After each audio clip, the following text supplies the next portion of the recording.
Welcome to Seagull, the podcast where two rivals meet, Crystal Palace and Brighton. The clash nobody asked for, but we won't shut up about. This week at Brighton, a late win against Brentford thanks to one of our own and a flying Dutchman. And this week at Palace, we travelled to Wolves, put on a classy display and took all 3 points home with us. Plus, we'll go over all the latest club news and previews the upcoming games for Palace and Brighton. This is Seagull Eagle.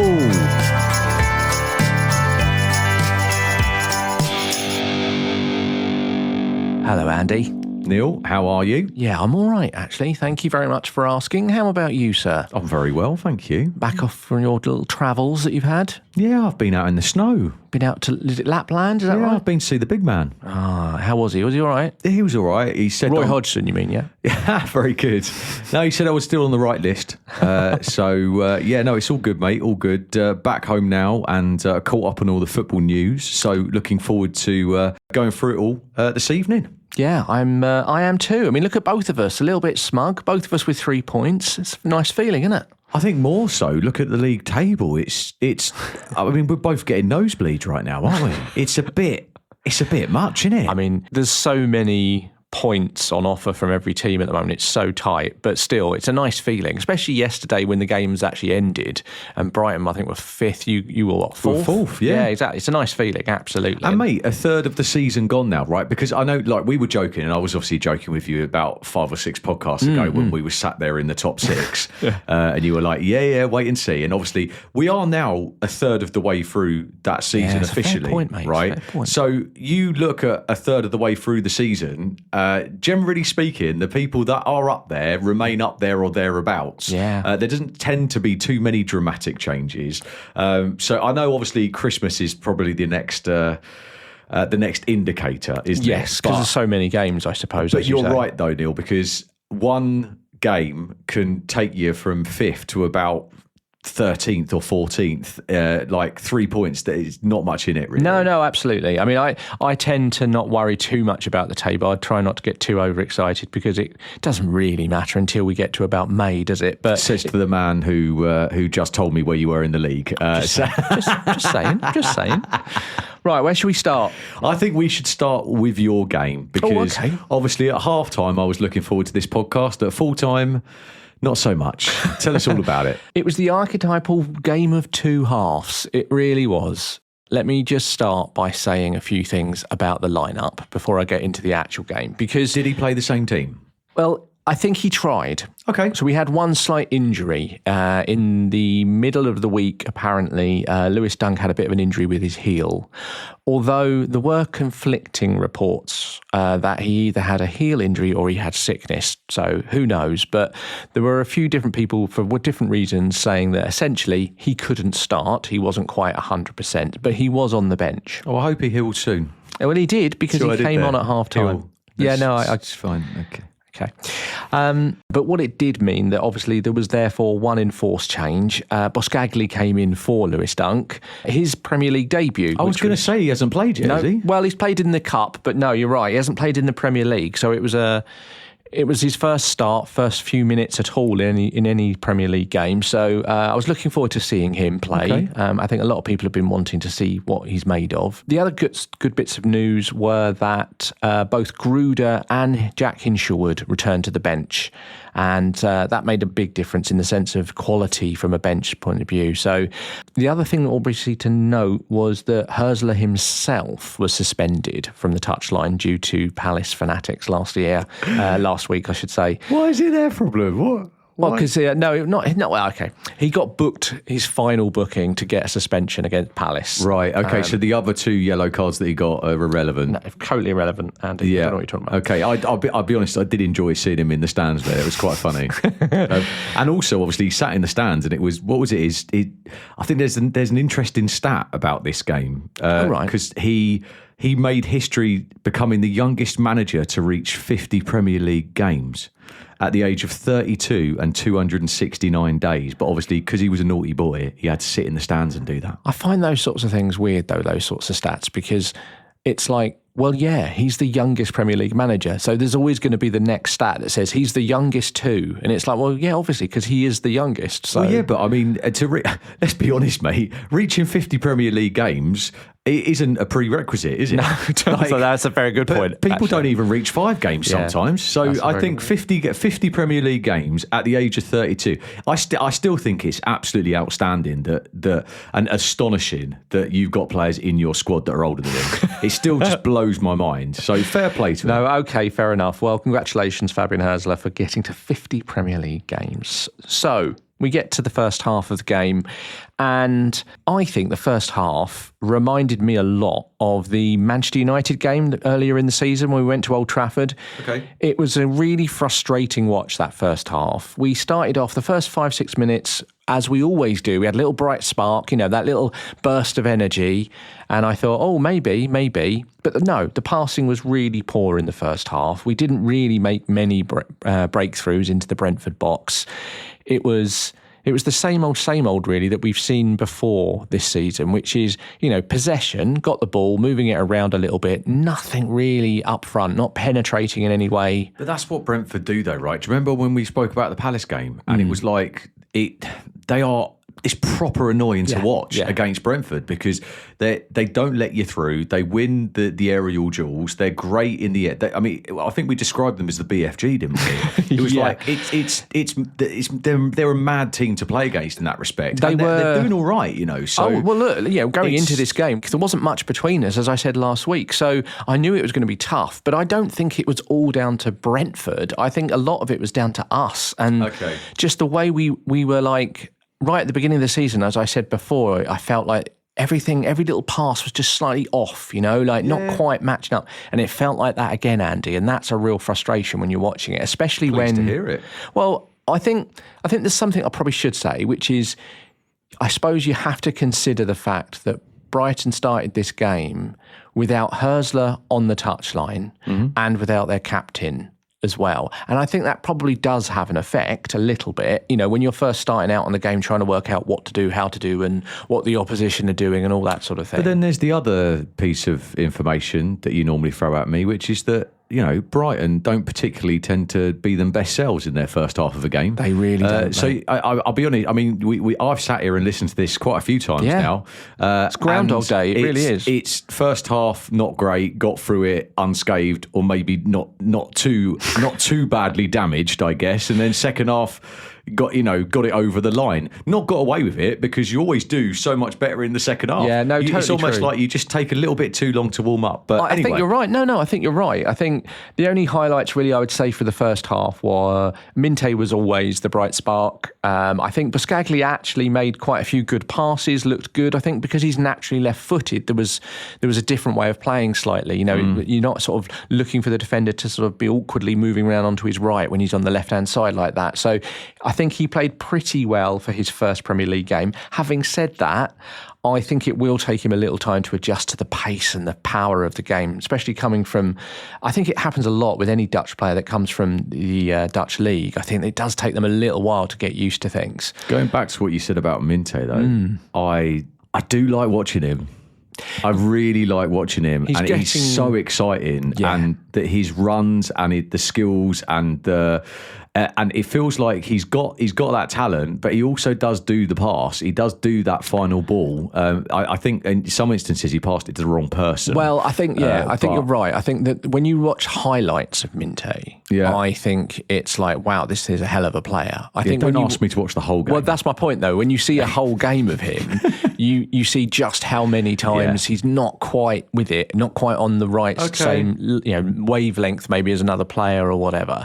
But he's so young and he is so exciting. You're quite right. How old actually is he? He's only, I think he's 21. So, yeah, I mean, he's still got a long way to go. I really thought he was older than that, to be honest with you, without any kind of previous background knowledge of him. No, he's definitely been our best player all season so far. I love watching him, mate. I hate to say it as a Palace fan, but he's probably one of the only ones that I take into the team from excitement points of view in terms of game changes. Lovely. He was lovely to watch in that game that I endured.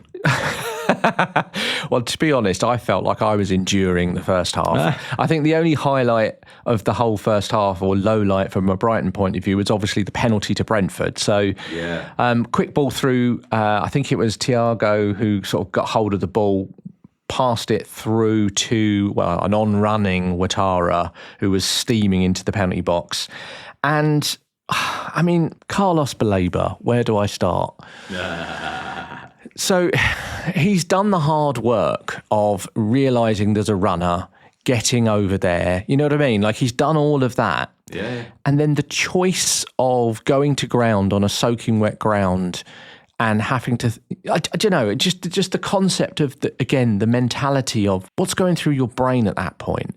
You don't have to slide in. You could just literally shield. You know, you're quick enough and strong enough to stop him from getting a goal, but you slide in and makes it easy for the referee to give a penalty. It's so easy. You know, Ouattara, realistically, could he got out of the way? Yes, of course he would, but why would he? You know, he let his leg there and he went over it, and it's absolutely fine. You know, that's what happens when you make stupid mistakes like that. It was well and truly an avoidable penalty. Oh, absolutely, mate, absolutely. And you know, Thiago scores the penalty, and to be honest, it's just a normal day watching Albion because we always go behind. It's just the same thing, Groundhog Day, one after the other. It really is, and it was such a dull half that I think 0-0 probably would have been about right, but because of that silly mistake, we go in 1 down. And then halftime comes around. What's Fabian Hürzeler going to do? What sort of changes is he going to make? Is he going to make a change, or is he just going to have, you know, a word in the dressing room? Well, someone went in and didn't come back out again, didn't they? They did indeed. So there were 2 changes at halftime. One, the unlucky Buscagli, and he had been booked, and I think that's probably why he got taken off at half time. I think if they knew probably Dunk could only manage half an hour, 45 minutes, it makes sense to bring him on rather than take him off after the first half. So it was probably planned, I would imagine, that one. But then, yes, you're quite right, Carlos Baleba gets hooked at half-time. De Kuyper comes on. So what that means is a little adjustment where De Kuyper goes to his natural left-back position. Kadioglu, who's playing left-back, moves up to the left wing. So there's those two both on that left side. And Diego Gomez, who was starting on the left wing, did nothing in the first half apart from pass it to nobody. Moves into the centre of midfield. So we start the second half with our captain back on the pitch and a real strong left-hand side wing, you know, when you think about De Kuyper and Kadioglu on that side. So I think, you know, from that perspective, I think what you then saw for the next 25 minutes of that game was basically Albion completely encamped in Brentford's half. They had 80% of the possession in that first 25 minutes. So it was very clear that we'd suddenly made a change and we were right on them. We didn't create loads of chances in that time, but we had the ball and we stopped Brentford from doing anything whatsoever, which was good in that sense. So it really turned the tide of the game so that you didn't really feel like Brentford were going to get another goal at that point. You just felt like Brighton, are they going to get lucky enough? Are they going to create something? And really in that time, the only one big opportunity that came along was for Welbeck after a really good run from Weaver. He sort of tucked it in, Minte dummied it, and it came to Welbeck on the sort of just inside the box, and he skies it over the bar. And to be honest, at that point, I'm thinking maybe that's it. Maybe that's our one chance because we just hadn't created too much. And then, though, we probably made the key substitution of the whole match. 70 minutes gone, and Jack Hinshelwood comes back from injury into midfield, takes off Diego Gomez, who, from my perspective, had a really poor game, and I was surprised he didn't come off sooner. Well, I wanted to talk to you about this, Neil. Oh, yeah. Because I heard on the stream that I was watching, and also in the press, it referred to this as well, that a small section of the home support booed. Booed what? When Gomez was replaced by Hinshelwood. Really? Yep. If you rewatch it back, there was a small section of the support that booed that substitution, and how wrong they were. In hindsight. But it's interesting, isn't it? Well, I don't know if they were booing that or booing Gomez. I mean, he stunk the place out. He wasn't good, mate. So I don't know. Well, that was what I wanted to ask you, actually. I can't comment because I didn't hear the boos. Do you think it was the decision or do you think it was the player that if you think... Do you get what I mean? I think it's very unusual for Brighton fans to boo a player, our own player. So I wouldn't imagine it was that. But if they were booing the substitution, that's also a little strange because they could see the player that was coming on, and that was Jack Hinshelwood. So I can't answer that, mate. I find that a bit of a strange thing. I mean, maybe it was the Brentford fans booing Gomez. I don't know. I mean, I've got nothing, mate. Sorry. Oh, well. We'll send the investigative team down. Yeah, we will. Try and get an answer. I'll find out. I'll see what's going on. Did happen, though. Promise you it happened. I haven't made it up. Well, as I say, the substitution happened at 70 minutes, and I think that made such a big difference to the midfield. It really did. I think, reality is literally a minute later, we actually do get our equaliser. Great crossfield pass from Dunk to Minte, who picks up the ball out of the sky, cuts back onto his left foot and whips an absolutely fantastic cross into the oncoming Welbeck, who, I don't know if you saw the finish from Welbeck, but how he stretches out his leg and basically gets it on the half volley into the bottom corner is... How he keeps control of that in those conditions as well was just an absolutely beautiful finish. Well, it's what he does for a living, isn't it? He just, it's just... Well, yeah, I suppose jokes aside, though, I know a lot of strikers aren't like that, but I feel like in the kind of form that guy's in, he just knows where he needs to be and what he needs to do to get that ball in the back of the net. And it's the old-fashioned striker, isn't it? Yeah, Fling your body in the right direction and you get a touch on it. And he did it, and it looked pretty as well, right? It really did. It was just such great control. And so, it was an amazing finish. We get to 1-1. I'm scratching my head saying, how have we managed to get this game level? I mean, to be fair, Brentford hadn't done much either. At that point, 0-0 would still have been a fair result, I think. Brentford made a few changes at that point, and the game then suddenly became a little bit more even. Brentford were going for it a little bit as well.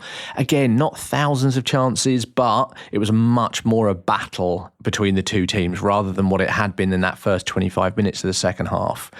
We get to about 83 minutes, and again there's these sort of like melee in the midfield, and finally Jack Hinshelwood gets hold of the ball and he does something that a lot of people around me had been screaming for a while, which is hit it long, hit it over the back of the Brentford. When you've got someone like Minte, just hit it into the space. Well, that's what Jack Hinshelwood did. He pushed it straight over the top of the Brentford back four. Minte sprints onto it into the corner. And at that point, I'm thinking, okay, great. So what's he going to do? How's he going to make this work? Our player starts steaming into the box. And I don't know if you saw it, but basically he goes to take on one of the defenders, goes to take a shot by sort of cutting in on his left like his normal way that he does. And the ball deflects off the defender and just rolls nicely in front of Jack Hinshelwood, who by this point, it's the craziest 1-2 I've ever seen, really. Yeah. But by this point, he's on the edge of the box, half volleys it into the corner. It's a bit of a scuff, but it goes in because, again, the surface is so wet, the keeper's beaten, and 2-1, and I've literally got no clue how we've managed to get in front of this game. We then are jumping around like crazy thinking, great, we've won the game, this is great, we just need to sit tight defensively. And to be fair, we do. We start slowing the game down, obviously doing the things that we should be doing.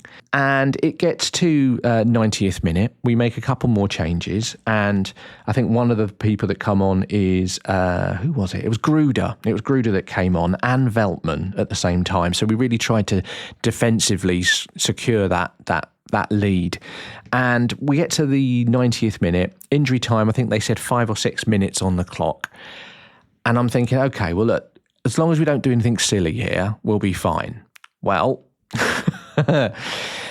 92 minutes into the game, and the ball gets crossed over. De Kuyper is in the box with Sade, with Dunk. There's quite a few of them in there. The ball gets whipped in, and De Kuyper. This is the thing that gets me about this. So the penalty decision, the decision of penalty, I'm struggling to see where the penalty is in this one. The decision for De Kuyper to hold him a little bit, absolutely, he does that. But every defender does that. By the time the ball comes over... It's not meant to happen, though. It's not meant to happen, but no ref ever gives that. No referee ever gives that little amount of holding. By the time the ball gets over there, he's let go of him. No one is holding him. He just falls to the ground. And you've had it. I've seen it in Palace games where they do the VAR and they call it persistent holding, i.e. where the player has just been held on for too long and then they give something. This one, I'm absolutely gobsmacked why they gave it. It didn't go to VAR, Neil, because I seem to recall there being quite a delay. And okay, because obviously, as you said last week, mate, VAR don't get it wrong. I mean, of course, no. The issue I've got with this at the moment is this new directive, which is that they shouldn't re-referee the game. And so there's this like threshold now where they say the referee's made a decision and then VAR look at it and go, is that too much of a cock-up? Do we need to get involved or do we not? Rather than just looking at it cold and going, would I give that, would I not? Shall I give the referee another opportunity to look at it? They look at it and go, is that unbelievably terrible? No, it's not. Okay, we'll leave it then. And I just find that sometimes a little bit frustrating. We either go one way or the other. With this decision, I was just surprised the fact that it was given in the first place, because generally speaking, you would see that 10 times in every game, and it's never given. Not only was it given, went to VAR, checked, and then given again. So I think I'll be honest with you, Neil, it was given by the referee, and then VAR chose not to change it. Right, but there was a lengthy wait though, wasn't there? It wasn't that long. I heard the manager going on about that. Well, I'm pretty sure that the Brentford manager had the right ump about it. I mean, I checked about how long he had to wait to take the penalty. I checked it, right? And do you know how long it was from the moment the whistle blew to the moment Thiago put the ball down on the spot? Did you get your stopwatch out? I did, on purpose, because I was thinking because I saw the quotes from him, and I was Keith like, Andrews, ex-Albion, and I was like, this is a bit of a strange comment. It's just someone just moaning for the sake of it. It was 2.5 minutes. Does that feel a long time for a penalty decision? Well, 2.5 minutes? Okay, let me turn this on its head. Yeah, go on. If you were stood there waiting to take a penalty and you had to wait for 2.5 minutes in an away ground, surrounded by how many people in your stadium? 20-odd thousand? Yeah, 30, 30,000 giving you grief. Everyone getting excited about the fact that it might not be a penalty. And you've got to sit there for 2.5 minutes and wait for it. I think that is a disadvantage for the penalty taker. And I think Keith Andrews has absolutely got a point there. Okay, so look at this another way. Yeah. Why did it take 2.5 minutes, Andy? That's the other question. So if it was such an easy decision to make from VAR... Probably a bad internet connection, mate, or something like that. Someone's looking around trying to get 3 bars on their phone. Hang on, I've got to give him a ring. Mate, have you ever tried to get internet connection in a football stadium? It's a fair point. No WhatsApp in there, mate. But yeah, 2.5 minutes. I don't know. It didn't feel that long. But the good thing is that Brighton did their job. What they did was they got round the players. They moaned about it. They pushed people. Verbruggen got booked for time wasting standing in front of the penalty taker. There was a few people that were just basically winding everybody up on purpose, trying to put the penalty taker off. Is why Keith Andrews was like not appreciating the dark arts of Brighton. Well, I mean, the referee shouldn't have given such a stupid decision in the first place. The good news was that when the crowd fell silent and Thiago stepped up, Bart Verbruggen, for once in his blimmin' life, decided, do you know what? This is not going to happen on my watch. And he dives the right way, holds the ball to his chest, and he's mobbed by his teammates while the fans give out probably the loudest cheer of the day. And at this point, my nephew, who's half my size, is picking me up and chucking me about because he's so happy. So there was a lot of jumping about, a lot of people that were incredibly happy with that result. That was so close. Like 90-something minutes? By the time that was taken, we were around 94.5 minutes of 96 to be played. And it's a real shame for Brentford, because if you look at that... not. No, but if you look at that penalty that they took, I believe that he did that thing where he made it look like he was going the other way. And then your keeper had kind of committed Well, yeah. So it was interesting because He obviously didn't change his. Do you get what I'm saying? Yeah. He did the penalty taker did everything right. Almost did the dummy bit, and then the keeper. So to make the keeper commit, right? The keeper committed to the right way. Yeah, but he didn't change his. It was very interesting because weird. Obviously we had exactly the same scenario in the first half. Yeah. Thiago had a penalty. Verbruggen's there. He does exactly the same action, and this time puts it in he puts it in exactly the same place. Yeah. Verbruggen dives the other way, and this time Verbruggen dives the different way and goes back to where he put it in the first half. Yeah. And you're right. Thiago doesn't change his mind, even though he's done that little pause. It was strange. Verbruggen went early. He went slightly early. It was very Which clear. Which is why he managed to get where he did to make the save, right? Yeah. And I mean, look, once again, your keeper's kept you in it, as he does in a lot of games, to be brutally definitely, honest. I mean, over the last 3 seasons that we've had him, he has progressively got better and better. This season, so far, touch wood, I would say that he hasn't really made any mistakes. You know, he hasn't. You don't look at him and go, "Oh no, this is the one where he's going to muck it up" or anything like that. He's been really solid. Penalties was the last thing that I think a lot of people were waiting to see him save a penalty, because he hasn't saved any for us at all so far. This is his first saved penalty, but I'm just really pleased for him. Obviously, as I say, the players mobbed him. Then we had about a minute at most, I think, of the rest of the play where we basically just fell down and fouled people and stopped the game. So dirty. We honestly. are so dirty. I absolutely love it. The more I'm watching Brighton, the more I'm just disgusted. I'm so love it, you're mate. that honestly. dirty that your manager ain't even allowed in the dugout anymore. Other managers are calling you out for the dark arts. It's too much. Can't you win a game properly, mate? Oh, don't you know what I start. mean? Don't you start. Just be nice. So look, in summary, right, a really poor attacking passing performance. We were really poor, honestly. Defensively, solid, I have to admit. We worked incredibly hard as a team. I'm not questioning their work ethic, absolutely. But the ability to attack and pass effectively in an attacking in an attacking sense, I think was really poor on Saturday. I'm trying to think of good things. Boscagli, right? So he did look good. Even though he got taken off at half-time, he actually did look good. It's going to take him a little while, but I'm pleased he got his start. What about Baleba? He had a cracker of a game, right? Carlos Baleba, yes, you're right. He continues to struggle, right? I mean... Can we just go back to... maybe 2 months ago, something like that, maybe, where I said to you about, well, you should have just cashed in on him, and you were like, don't be so ridiculous, his value's only going to go up. Mate, I promise you now, eat your words, boy, because his value is decreasing by every single game. When was the last time he got for a full game? You don't listen to a word I say, do you? When was the last time he got for a full game? No, he's been terrible. Poor. He's been very poor. But you constantly think about this idea of his value. We don't have to sell him, Andy. We're not looking to sell him. I'll be honest with you, mate. Doesn't I would matter. get him off your books as soon as you possibly can. Because if he's still incredibly Man young. United still want him, half the price, mate, and get rid of him. No, because he won't go unless someone meets our valuation. It's that simple. I think the only reason that you're still playing him is because you're hoping he's going to come good. Well, I was just about to say that, actually. I think now, and obviously we've got AFCON coming up, and he's our one player that will be going to AFCON, right? We've got Jack Hinchelwood back, which is fantastic for us. He's another option in midfield.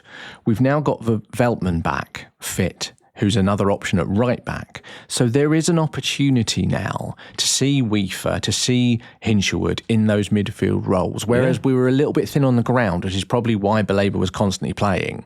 I think we do have that opportunity that we may now see him given a rest. And personally, I would welcome it. I think something needs to change, and maybe it's time. But we'll see. I think what got us through the game, even though Baleba was poor, even though our attacking was poor, I think, as I said earlier, the work ethic of the team was excellent. Their ability to keep going, fighting from being behind again and coming through and winning. You can't argue with things like that sometimes. It's just fantastic. You're absolutely right, Neil. I also think that the other thing that I've heard that got you guys them 3 points from the words of Danny Welbeck, actually. Oh, yeah. That pretty much all them players got an absolute rollicking at half time. He said that there were strong words had. I'm sure there were, honestly. At half time. I'm sure there were. I think that was our worst home half, I think so. He referred to the fact that the manager or the coaches had some harsh words, but the players themselves had some harsh words with each other. So it'd be really interesting. That's I'd good in some love to respects. have seen that dressing room. Do you know what I mean? Yeah. It's so fascinating that. How long until we get cameras to see that kind of interaction? Yeah, I think that's a true that I would expect things like that to happen, because it was such a poor first half that something needed to be done. And I'm glad that the players took it upon themselves as well to some degree. Look, just to finish off some stats I'll throw at you. We had 64% of the possession. We had shots 14 to 10 in favour of Brighton. On target 5 to 4. Don't forget 4 for Brentford. 2 of those were pens as well. And I think the XG as well. I looked at the XG and thought, blimey, don't think Brentford had that many opportunities. Then realised that penalties are involved in XG. So I took the penalties out. And when you look at it without penalties, Brighton created an XG of 1.14. Brentford 0.13. They really weren't great in an attacking sense. And we just about, I would say, deserved the win because of the way we played in the second half. I'm just glad we got through it in the end. Yeah. And I think hate to give you credit, but 10 games unbeaten at home now? Yes. Which is good. Yeah. And you've also won your last 3 league games when trailing at half time. Yeah. So what was it? Liverpool, Man City, and now Brentford. You've gone behind and come out with points. Just imagine how much easier it would be if we didn't concede the first goal. It's probably a good place to leave it, isn't it? See you in a minute. Oh yes! So Andy, let's talk about the other half of this podcast. About time. Did the new manager bounce happen at Wolverhampton Wanderers? No, and thank God it didn't. No. Do you know what? I think it's, me and you both referred to it, right? Which is perfect situation for Wolves after the international break, new manager to wipe the slate clean and come out and embarrass us. And from a Palace perspective, it shouldn't happen. The stats say it shouldn't happen. The form says it shouldn't happen. But you're still deep in your mind going, there's a very big likely chance that there could be an upset today. Away from home as well. Yeah. And I don't know, it just felt like if it was going to happen, new manager bounce, all the other bits and pieces, them kids on that pitch would kind of play for their club and play for their place. I totally agree with you. I was definitely thinking, I was quite positive. Even though I wasn't last week, thinking about it after your words, I was thinking, you know what? Yeah, they could do something here, because the new manager bounce, and plus Rob Edwards is a good manager. He's someone that gets the idea of the dressing room, and also you got to consider the fact that he really wanted this job. He is, an ex-Wolves player. He's been there for years. He knows the club inside and out. So I think it's something that he really wanted to do it, and therefore that makes a difference when the manager has a real sort of a want and a desire. It'd be interesting to see how he gets on over the next few weeks. But as for Saturday, probably just came a bit too early for them. But then, and I guess there's also so many more... I was thinking about this because there's so many more complexities, apart from that whole kind of morale and the players playing better and with more enthusiasm because they want to be part of this new way of working or whatever. But then you also look at it and go, right, so... With your game at the weekend, you were preparing for Brentford, right? So the coaches and all of the tacticians at the club are looking at how do Brentford play? How do they do their set pieces? Sorry, how do Wolves play under a manager that they haven't played out yet, right? Yeah. So, how does that work? And also, I think there were various different outcomes that could have happened in terms of how they were going to play, who was going to play, what was going to be their approach. And our history with Rob Edwards, I think he was Luton manager, wasn't he? Yeah. And Luton did all right out at Palace when they were in the Prem. So he has been known to... spoil our day. You're quite right. It is a little bit of an unknown, isn't it, when you've got a new manager? Unknown. And I think without spoiling it, I think that was one thing that Glasner did say after the game, which was that at half time, the coaching team came up to Glasner and said, right, now we know what they're doing, let's do this. Gotcha. And in terms of set pieces, the tactical team at Palace reworked their play and went for a completely different style in terms of we did short corners, all the other bits and pieces. And that's what kind of Glasner accredited the win to, which was kind of the change of tactics. Now we knew quite how Rob was going to, first name terms now, Rob was going to set their team out. But anyway, look. Well, that's why they get paid the big bucks. Well, of course it is. Absolutely. So go on, run me through it. Well, look, we've got good pedigree against Wolves, is the truth of the matter, because Palace have won 57% of all Premier League games against Wolves, which doesn't sound wonderful, but pretty good. It's our highest win rate against any side in the Premier League. That's pretty good for Palace. Yeah, very good. So lineups wise, Gay returned to Palace after missing England's World Cup qualifiers, and of course, even more importantly, Seagull Eagle Day with a foot injury, and that meant that Camvo dropped to the bench. Yeah, of course. Right. Which I feel bad for him actually after his spectacular form, but he'll have plenty of time after January to play. Jeremy Pino, good old Jeremy. He started in the place of Lerma. So obviously, I think that was a case of the fact that Glasner suspected that we might have a bit more time on the ball and not playing against a bunch of bullies surrounded by seagulls. You're welcome. So I think that was a good play, as it ended up being. And the other good bit of news was that Nketiah is back from injury. So let's talk about the first half then. Yeah. As you said, it's probably going to be a little bit of an unknown for Palace to try and work out how they were playing Wolves and things. But how did it go? Well, I think we put them under pressure from the off and started strong. I think our first real chance came probably about the 12-minute mark when Sarr, who's now our leading goal scorer in all competitions this season, which is a bit of a strange one, made... Well, yeah, I guess it can be described as a sharp turn in midfield. And he kind of did his thing where he powers towards the box. Yeah. And then I think it was David Wolf, and he challenged him at the corner of the box, and Sarr went down. And it was a legitimate go down. It wasn't a dive or anything like that. And then VAR stepped in. Now, they deemed it that the challenge took place on the edge of the area rather than just inside it. And it was, to be fair, it was a close call. It was close. I think it was the right decision. I think it probably was, mate. I think it probably was. But I think one more frame either way, and it would have been... Do you get what I mean? It's one of them. And then obviously just after this, I think was the best chance of the half. Two beautiful quick passes involving Jeremy Pino put Mateta through on goal. Did you see this? Yes, I did see this one. I've watched this 6 times, and even after the 6th time, I was open for a different outcome. Do you know what went through my mind? When he went through, it was a great pass to start with. When he went through and... newsflash, I'm sure everyone knows he missed it. But when he went through and missed it, I actually thought of you at that moment. And I thought to myself, this is what Andy's talking about Mateta. Although he's scoring goals, as you see him every week, you keep making the point that he misses so many. He's just got a lot of chances. That's why he's scoring goals. Yeah. But actually, the ones he misses quite a few. But I think the point, and I'm not digging Mateta out, but I think the point of it being is that he did the hard thing, which is that he beat the keeper, right? Which ironically is our old keeper, right? Sam Johnson. Yes. Yeah. So he beat the keeper on that one-on-one situation, but narrowly missed the far post, right? So I think he did the difficult thing. And look, it's really easy for everyone to say that on a one-on-one situation. Like, everyone expects Mateta to score that because that's his job, and we've talked about that. Yep. But I don't think it was quite as easy as it looked. And he did beat the keeper, and I think on another day he would have got it in. He didn't. It is one of them things. Don't forget, he has played for France twice now and scored in both games internationally as well. So he's still scoring goals. I think he's just been given a lot of opportunities at the moment at Palace.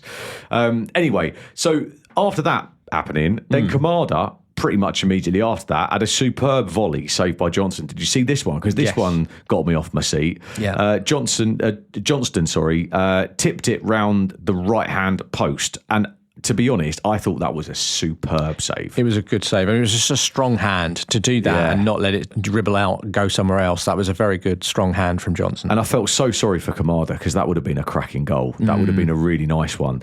Then Wolves kind of decided that they might as well join in and have a few chances. Well, do you know what?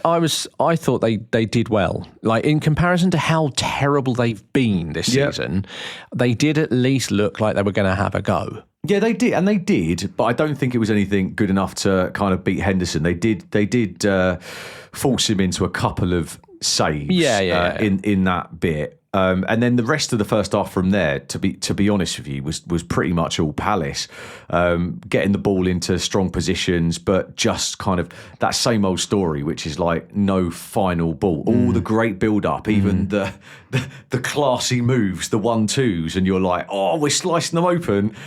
But you haven't stabbed them. Do you know what I mean? There's no final ball. There's no back of the net. Yeah. And it was like, so I think, just when that whistle went for half time, you're sitting there thinking, no, not another one of these games, not another Larnaca situation where you've had all the best chances, you've got the XG coming out the roof, but just no final result. However, at half time, Brighton were losing, we still had a point. I was thinking it can't be that bad, right? I was surprised it was 0-0 at half time, but now having spoken to you and seen the highlights, I can sort of understand now why it was probably 0-0 because, as you say, you missed the opportunity to really sort of cement a really golden chance apart from the Mateta one. But Wolves tried to at least have a go, and it just looked a bit of a messy half in that sense. But the second half, I would say, was very different. I don't know if it was a messy half from Palace. I think it was a half. Sorry, I meant from Wolves. From Wolves, Sorry. yeah. I think it was quite a classy performance from Palace from what I saw. I just think that I think we were organised, all that. I just think you had a good save from Johnston, and then you had two very narrow misses. Which are flip of a coin. I think, do you know what? Like, we were creating chances, and Glasner would always say, you carry on playing like that, something will go in at some point. Anyway, look, the second half came, and I think, it was Wolves that probably came out the blocks a bit quicker and had the early chance. They did. And to be honest, I reckon they should have done better with that, to be honest. I potentially agree, and that would have changed the game completely. But then the same could be said for Palace shortly after, who I think kind of... if we were on the motorway, they'd be going into gear 6 at this point. That was when it kind of really turned on. Chance for Sarr went over the bar, which was close. After a superb through ball from Pino. Pino was, it was lovely to watch this game. Then Mateta was subbed off. Yeah. And to be honest... It was like an hour point, wasn't it? It was 60 minutes, I think. Yeah, and to be honest, this is what I've been calling for the last 3 or 4 games. Not the bad mouthing of Mateta or the... I don't want him to play. Like, just to clarify, everyone listening, I love that guy, like, genuinely. But I think what I've been saying for the last few weeks is we haven't had the option on the bench to go, Mateta, you don't have to play 90 minutes today. Like, actually, we need a different thing. Because Mateta's hold-up play, Mateta's, kind of passing, the second balls, all the other bits and pieces that he does is brilliant and contributes greatly. But when it gets to that final 30 minutes of the game, we haven't made that sub early enough on. And having Nketiah, who has now worked out the system, has now... Oh, you think so, do you? I believe he has. I genuinely believe he has. And his introduction to this game on Saturday gave us more pace, more direct play, more... I don't know, it just felt like new legs coming off the bench with new enthusiasm and some different routes. Well, I was going to say, he's a different player. We've always said this. And usually when we're talking about Nketiah, we're saying he's a different player and you're saying he doesn't fit in the system. If you think now that he's starting to learn what he should be doing, then that's a really big positive for Palace. Mate, it's a massive positive because I'm confused. Don't forget, he did work it out, mate. He did work it out and them goals were starting to flow. Then he got injured. Right? All we've got to do is keep him on the straight and narrow with injuries, and I actually think he's going to rack some serious goals up this season. Bearing in mind you've got the Conference League going on as well and all the cups. So the other guy that you bought? Uche. Yes, Uche, that's it. So is he not a striker? What is he then? Is he just He can play anywhere across the front. Right. So, but he hasn't played as a striker yet, has he? Have you seen him actually play, like, literally swapping from a Teta or anything like that? He moved into a striker's position, I think, at the end of one of the games where he came on. But, mate, I mean, this is a bit of a weird one. And I haven't bought this information to the podcast voluntarily because... you don't quite trust what you read. Oh, okay. But there is quite a lot of rumours going on. Unsubstantiated rumours. Very much unsubstantiated evidence that there is a potential that he might not continue with us because we signed him and it was. I don't know if you remember when Uche came in, it was a loan. Yes. When on deadline day and all that, and it was like, you've signed him, and it's like, hang on, have we signed him or have we loaned him? And what we've done is we've we've loaned him with the condition to buy in a year's time. And that condition was about, I think, if he starts 10 Premier League games or something.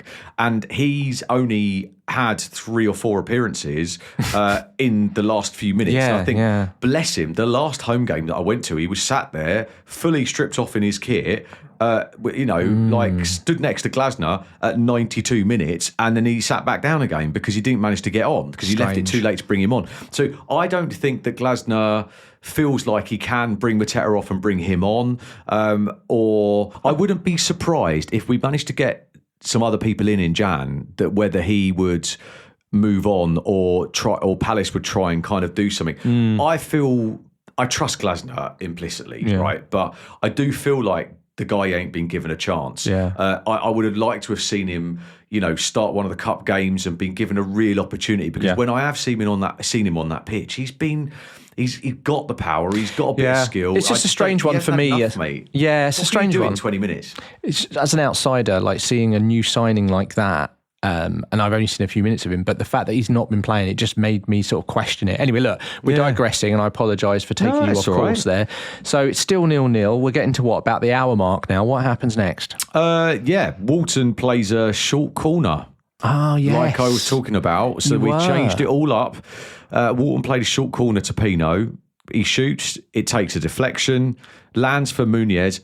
By no accident, by the way. Muniz was there waiting for it, who absolutely pelts it. Yeah, he does pelt. That's a good word. Utterly pelts it. I haven't heard that word for a while. He does it's one of my favourites. Yeah. Long VAR check. Everyone in the stadium woke up from the VAR check because apparently they were checking for offside on Gay, who was in essence collateral damage in the way, but he had absolutely nothing to do with any of it. In fact, he even put his hands behind his back. He might as well have done some whistling at the same time. That kind of, nothing to see here. Nothing to see here. Because he clearly knew that he was in an offside position, and he was like, I'm having nothing to do with this.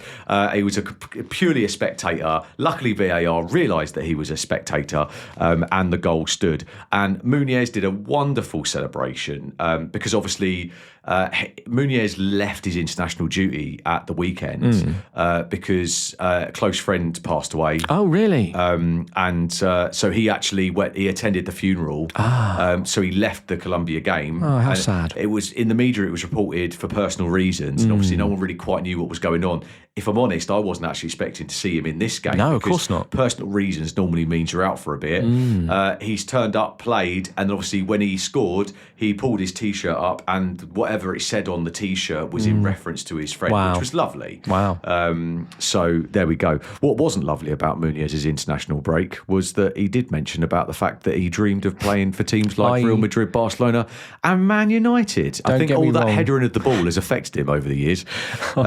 It was noted by me. I was going to bring that up later, actually. It's the second time that sort of thing's been said. But anyway, let's move on. So, yes. 1-0 up. 1-0 Palace. Yeah. Then 5 minutes later, Walton wins back possession beautifully. And Walton had a lovely game, just gliding around, doing the things that Walton does. And he played I would call it a very unique pass forward into Pino's feet. And do you know what was lovely about that? Which is that 9 out of 10 other players in his position would have played a backwards pass. Do you know what, Andy? Honestly, I'm so glad you brought this up, because it was the one thing in the whole game. Obviously, the goal is a lovely goal, yeah?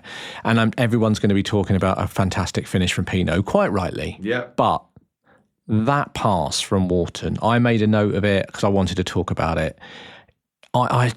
Yeah, you're absolutely right. That's such a perfect quote from you that most midfielders wouldn't have seen that, wouldn't have done that. Or been brave enough to try it. No, it was just, and it was quite nonchalant as well. Like I see him all over though. He just knew where it like was. He needs to sit down. Yeah, all the time. And it was a beautiful little pass. And it'll go unnoticed by a lot of people, but it honestly was a piece of class. And I say that with all of my Brighton hats on, but it was a wonderful pass. Well, I've complimented Mintes Day, so I feel like we're, I agree, mate.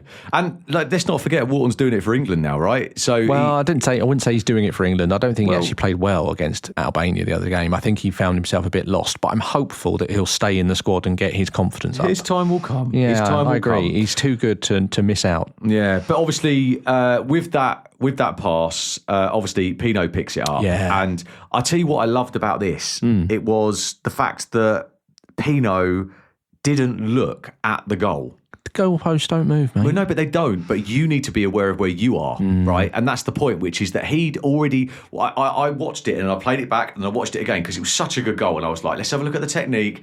And then you could see him, as Walton looks up, sees where he is, plays the ball in. As the ball's on his way to him, Pino does a very quick half glance behind him, which is, where am I? And then ball comes to his feet and then he literally... he takes one little touch, but still looking at that ball to work out where it's spinning, all the other bits and pieces, and then just curls it so beautifully into that corner. Yeah. And then to make it even better, Neil, to make it that perfect goal. Here we go. He's still going. It hits the top bar and goes in. It's the perfect goal. Do you know what makes it even better than that? Go on. Right, and this is not actually a joke, right? Yeah.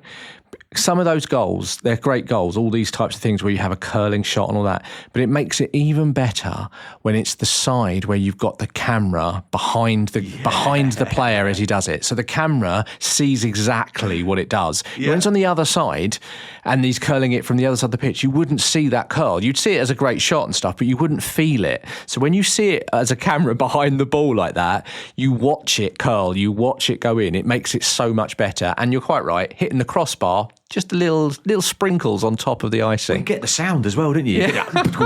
Like it's in. So look, that was his first Premier League goal for Palace. Yeah, he's got to top that next time, like me. So, and honestly, that guy is. I mean, look, he's in the Spain national team. That guy's. He's got it going on. I agree. So that is 2-0, and I mean, there's not long left after that, is there? Nah, a couple of late chances. And by the way, the other thing to mention, mate.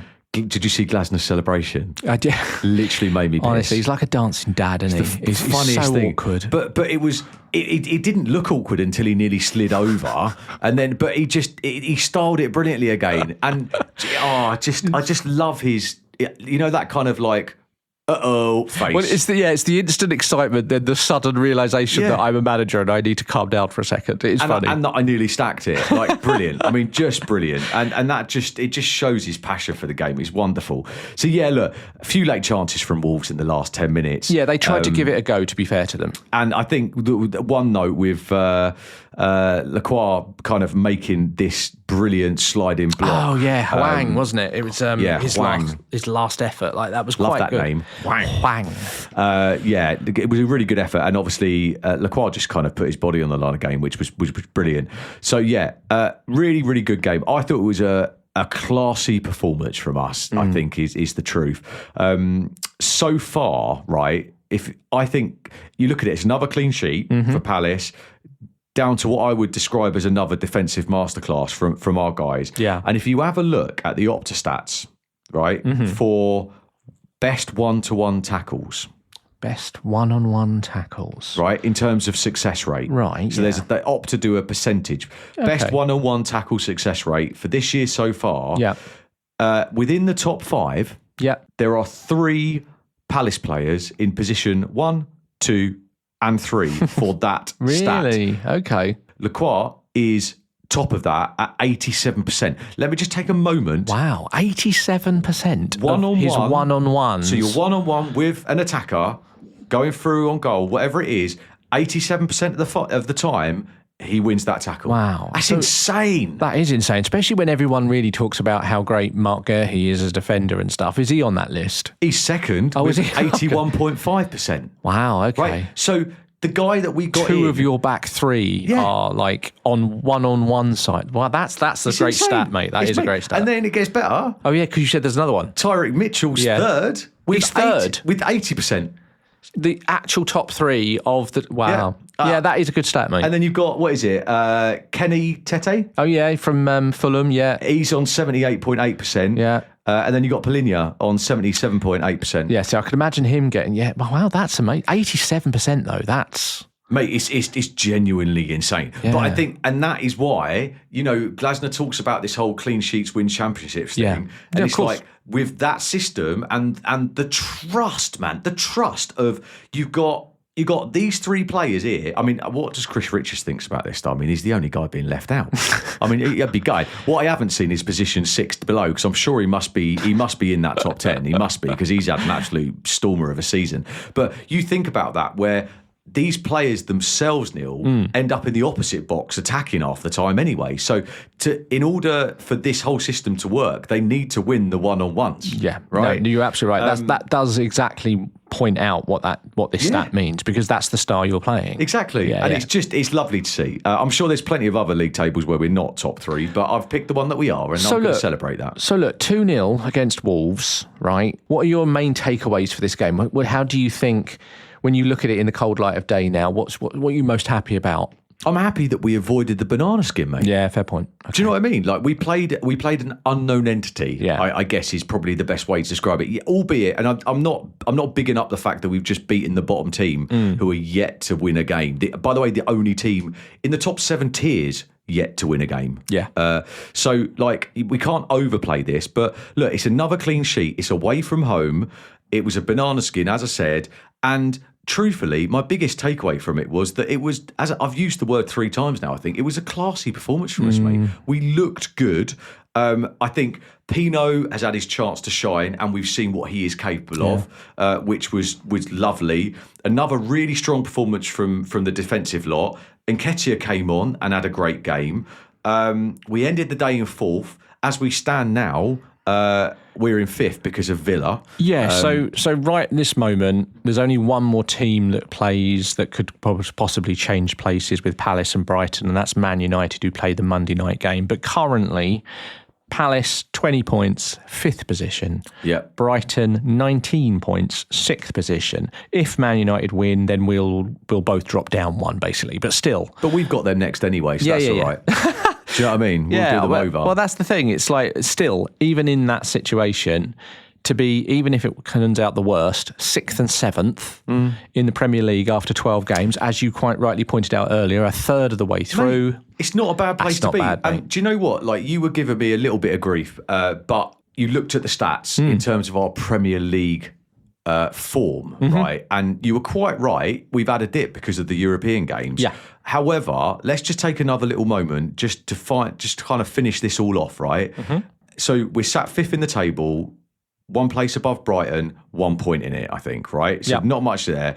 Only Arsenal, Neil, have lost fewer games than us this year. Yeah. Right? They've lost 1, we've lost 2. 20 points from 12 Premier League games, won 5, drawn 5, lost 2. It's our best start to a league season since 2012 in the Championship, and since 1991, 1992 in the Premier League, right? That was what was that? Righty and all that, probably. Yeah, it was, yeah.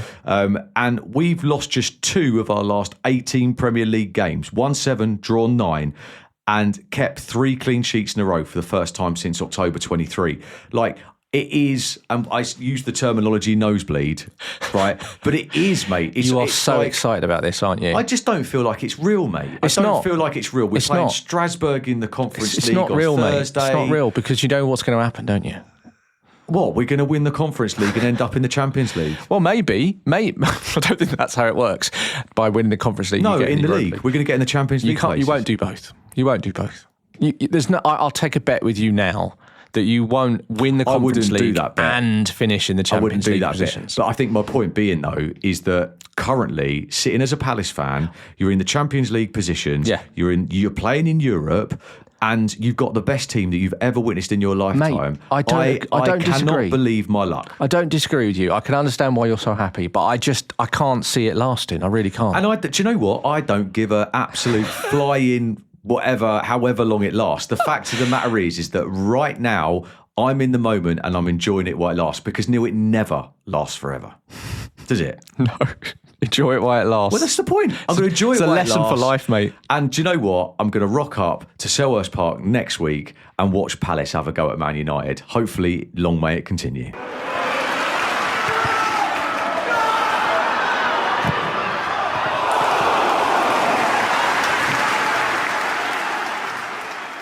I prefer not to speak. If I speak, I will be in trouble. Welcome back, everybody. Do feel free to buy or not buy whatever you've just heard, and God knows what it was. Anyway, I do wonder what comes onto our like little feed there and what it is each week. You said you had an IKEA one before. yeah, I've had IKEA. I get like business ones constantly, or Bitcoin and all that sort of random stuff. I think you've got to be careful if you use a VPN as well. Because you get all sorts going on. Yeah, I've had adverts in Spanish and German and all sorts of stuff. So it's exciting. There you go, listeners. Stick your VPN on and be educated. You might learn a new language. Anyway, you have got a trip to Nottingham coming up. Yes, next Sunday weekend. the 30th. Now, can I ask you a question? I don't know if you know the answer to this. And if we don't, then I feel like we need to find out. Okay. Nottingham Forest versus Brighton, Sunday the 30th of November. Yes. Palace are playing same day, midday kickoff. Right. But your game and a couple of the other games that would have normally been a 2:00 kickoff are actually scheduled for a 2:05. Yeah, that's a strange one, isn't it? I don't know why. What is happening there? I haven't got a clue. I wondered that myself. It's just a weird time. I don't know whether they've got, TV issues or what. I don't know what it is. Well, here's the thing, right? Yeah. Normally in this situation, you Google it. Yeah, well, yeah. You ask Siri, you do whatever Shall you I do need that? to do. And I've done that, Neil. Oh, I've done that. right. I've done some research. And do you know what I found out? Go on. Absolutely nothing. Oh, really?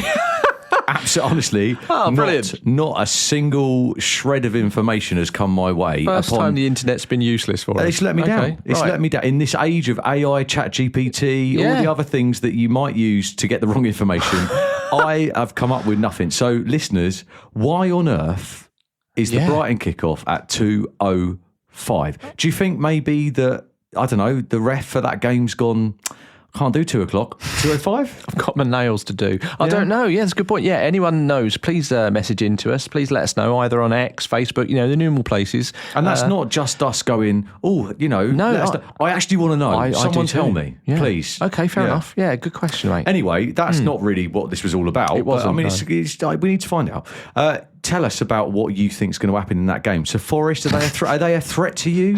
Tell us what you think's going to happen. I've got a clue how Brighton are going to perform. Well, I could probably tell you. Dismal first half. Pull it out your arse in the second half, and then get 3 points hopefully for you. Anything has to be better than the last time we went to Nottingham Forest. What happened there, Neil?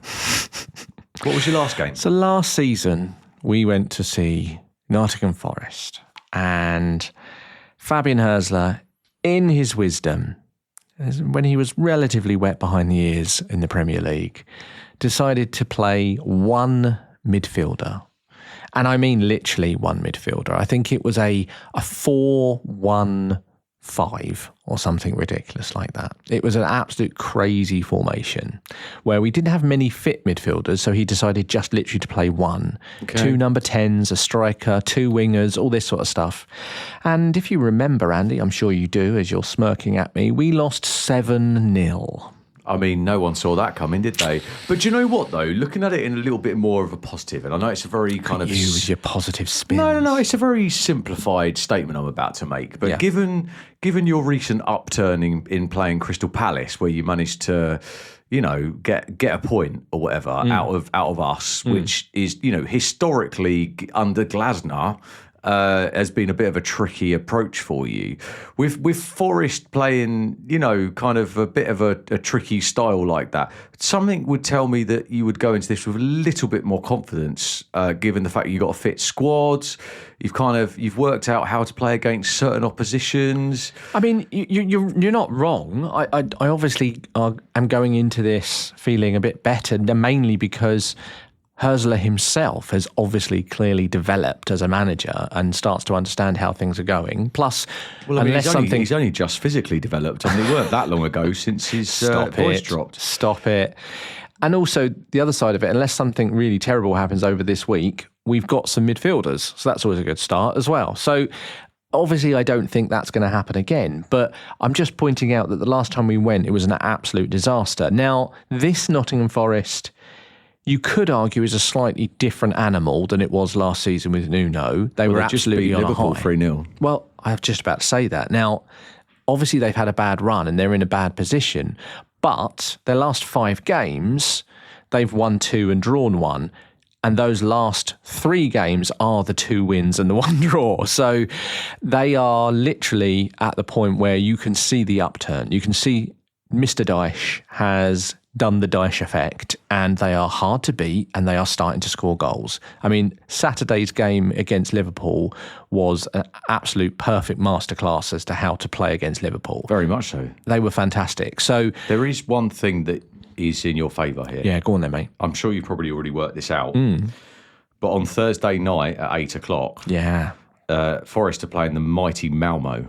Yeah. And albeit probably they will come out with some points on that one, the probability of them being tired on the Sunday and or picking up some additional injuries, given your lack of European football, without trying to remind you of that. No, I'm clinging, you definitely have the advantage here. I'm clinging on to that, obviously, but they've got a big enough squad, and Malmo is Malmo. They should beat Malmo, absolutely. But don't forget the fact they've got to beat Malmo. Well, that's a good point. Because they nicked our European spot and then ended up absolutely ruining the party. Yeah, that is a very good point. So they're going to feel, there's no way, I mean, they are going to field a strong team, mate. Yeah. Yeah, no, that's a very good point. They've only got 5 points in their group at the moment, in their league, I should say, in the Europa League. So they are going to need to collect some points sooner or later. So yes, you're absolutely right. That is a positive from Brighton's perspective. I think we have definitely got a better chance this season than we did have last season. I think, obviously Brighton themselves are not doing too badly now when you look at their current form. They're apart from the way we played, the actual results wise, we're getting results. We're doing okay. At home. Well, no, even away, the fact that, the Palace game, if that is a model for how we should play away from home, I'm here for it. Okay. I'm fine with that. If that's something we should do, listen, mate, if we win most of our games at home and draw most of our games away, that's a pretty good season by the end of it. Well, that's European form. Oh, you would think so, wouldn't you? So from that perspective, I'm happy. You look at our last 5 games, we've actually ended up now only losing 1 so far in our last 5 games. We've won 3 and drawn 1 as well. So we're doing okay, but I keep looking at the performances and worrying that sooner or later we can't keep just playing badly, going a goal down and keep coming back, because the well will run dry eventually. But don't forget, though, you did have 2 clean sheets in a row. I know, point. And then they disappeared again. It's not... but I mean, come on, mate. Listen, do you know what I'm hearing? I'm hearing setting yourself up for defeat is what I'm hearing, and I'm listening to. And my point being, Nottingham Forest have got a game on Thursday. They're playing you on Sunday. Yeah.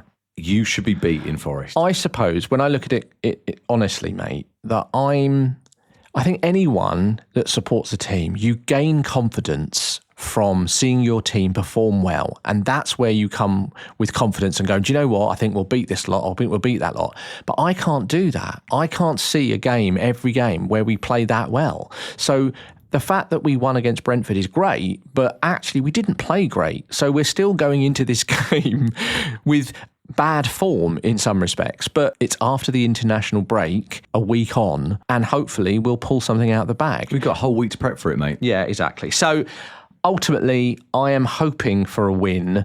I would be very happy with a point away at Nottingham Forest. Right, well, that's not good enough for me, mate. I want to know, what do you think the score will be? I think the score will be 1-1. So you're going to drop 2 points? It's not dropping 2 points, is it? On the Palace-Brighton situation, yeah. Why, you think Palace are going to win then? Yeah. Who you got? Man United. Where? At home. Okay. Did you just laugh then? Well, a little bit. Hang on, because have you seen our home form? I have seen your home form, but I've also seen what you're doing on Thursday night as well. What, beating Strasbourg?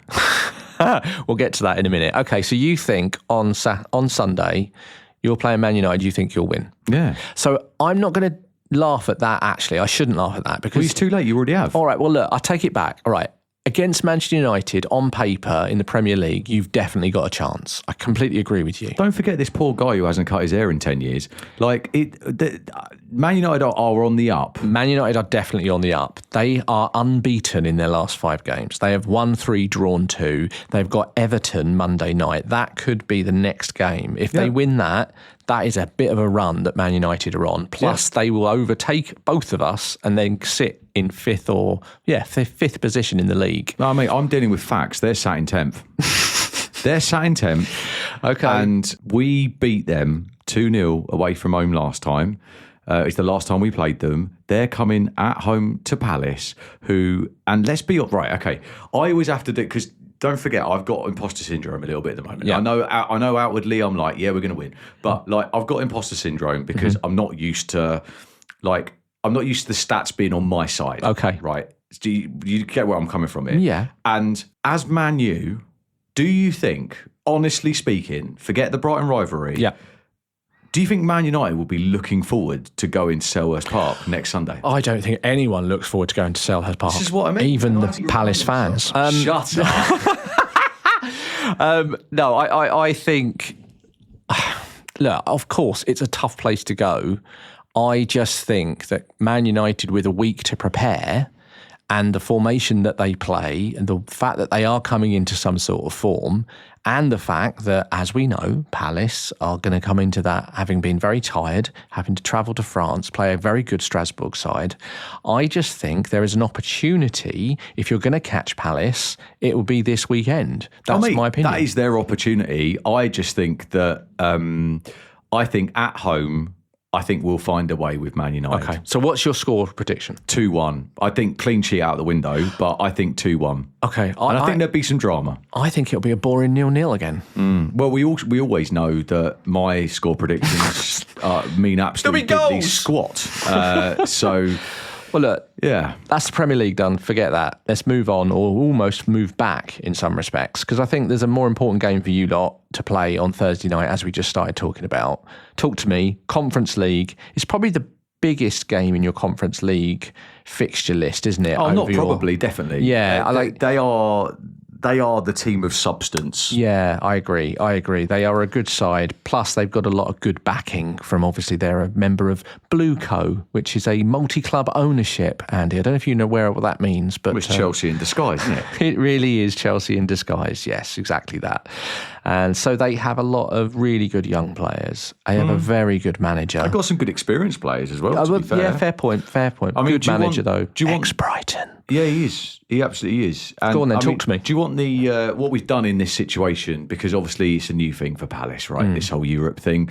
And I can speak from personal experience that when that fixture list came out, I hadn't even heard of half of them clubs, as I'm sure the West Ham fans didn't, or some of the other clubs that end up in the Conference League. So, true to form, what we'll do, we'll just give you a little bit of info, a bit of behind the scenes as to what we're coming up against here. So, Strasbourg, Thursday 27th, 8:00. It's away. The Palace fans were fighting tooth and nail to try and get a ticket for this one. Really? And do you know what the weirdest situation was that there was a glitch in the Palace website. No! What happened? And I saw it online that, like you have the tiers that you can buy tickets for. Yes. And that first tier was basically, I got a season ticket when I was 10 years old, and I'm now 80 and I can manage to get an away game. Yeah. You're too old to travel or whatever. But in essence, what happened is that some of the Palace fans that didn't have enough points were logging on, and they managed to refresh the page enough times and got in.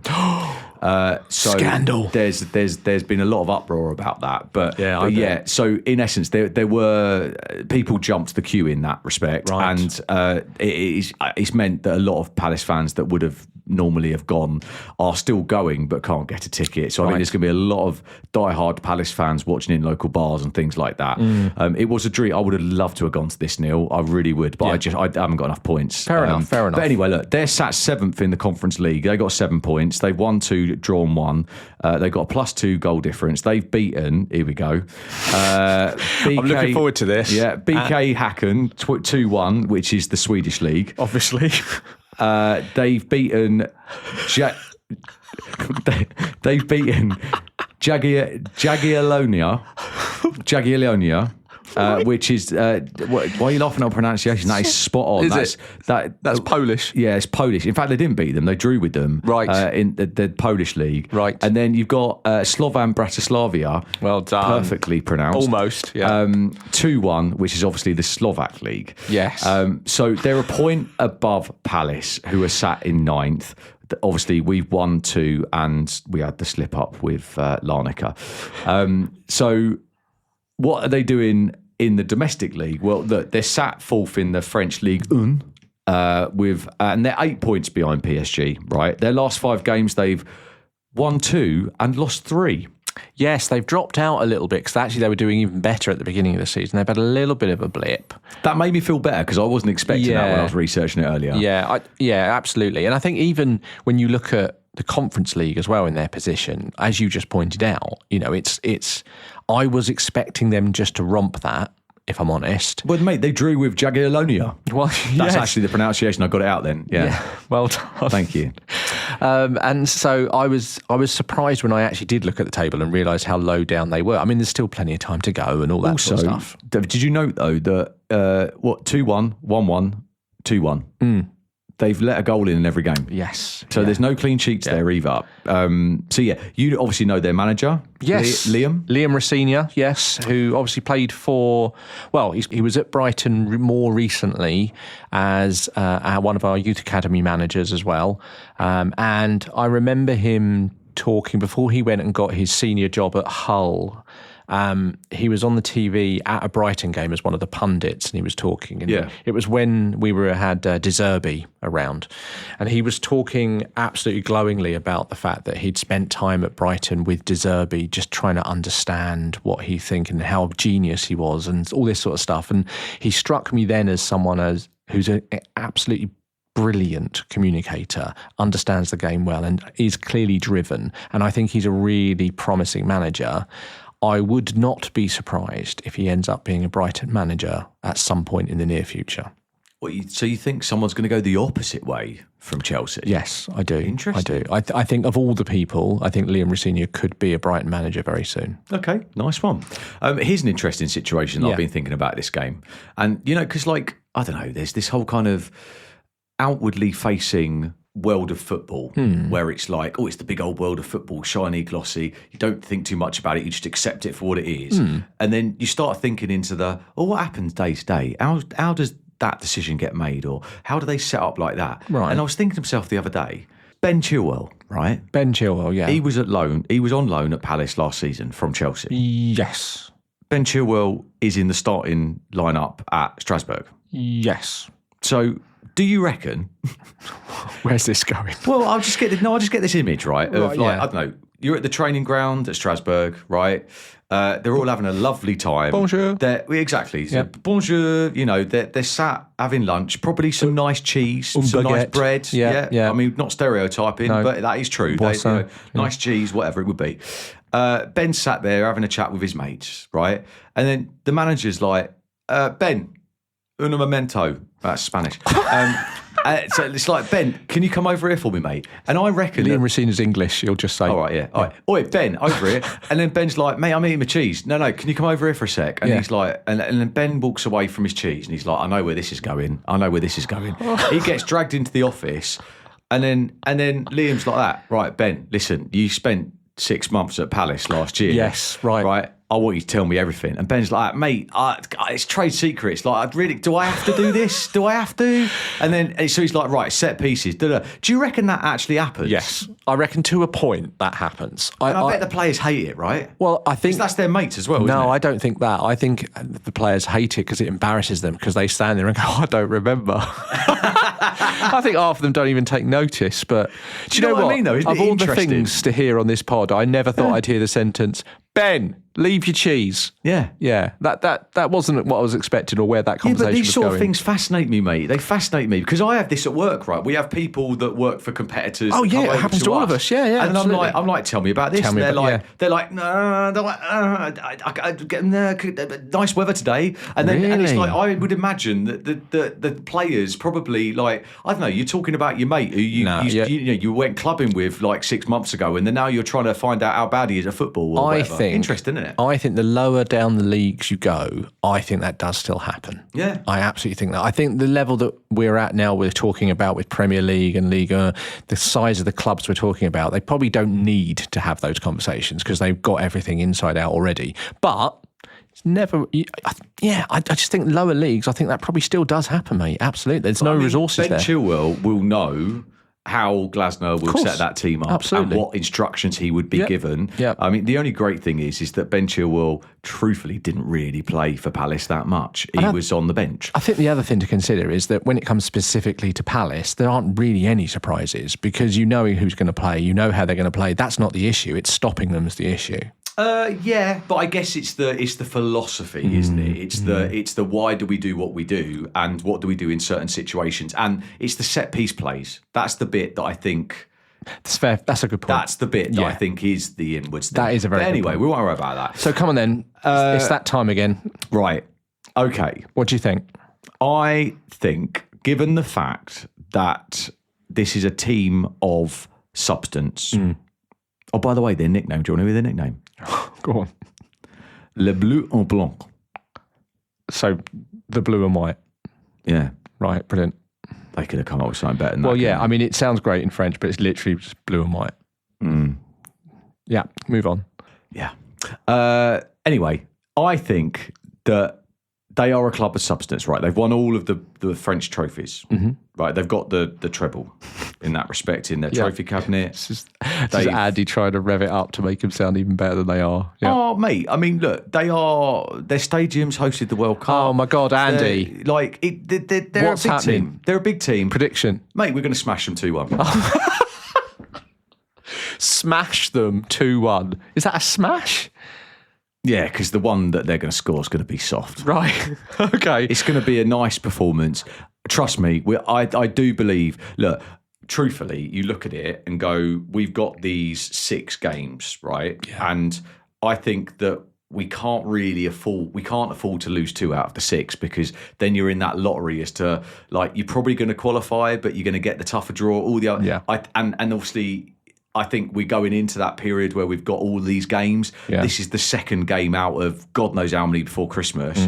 2 games a week, if not 3 in some of them. Yeah. So I think you've got to win this one. Do you know what I mean? We still got a reasonably fresh squad. Yeah, so, I take your point.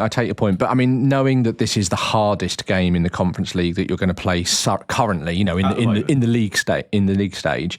I think a point would be more than enough. Personally, I don't think that's what's going to happen. I'm just saying I think that would be enough. I don't think it would be a bad result for you to get a point away at Strasbourg. My hope is that Liam Rosenior comes up with a fantastic plan and that Julio Enciso does another rocket into the top corner and they win 1-0, obviously. But my gut is telling me that I think it will be a draw. That's my opinion. Interesting. I mean, they got that Panicelli, haven't they? He's got 9 goals in 13. He's doing all right for himself. There's a few really good young players there. No, there really is. Who will probably all be wearing a Chelsea shirt in a few years' time. But look, I think we will. I think we will get there. And if anything, it'll be at detriment to the Man United game, truthfully. But I do think that we will get there because we won't be embarrassed again like Lineker. We will see, won't we? Right, that's it. Thanks for listening to another episode of Seagull Eagle. Make sure to follow the show. In fact, stalk us. Because don't miss another episode, because that's just stupid.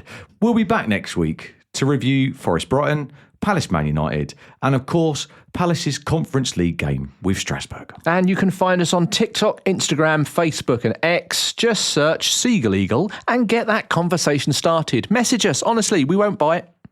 Or you could drop us an email at seagullweaglepodcast@gmail.com or send a letter. Yeah, that's another option, yeah. Send it to Santa at the North Pole and he'll forward it on. We'll see you next week. But until then, Seagull! Eagles! Come on, Strasbourg. Mate, we're going to smash them.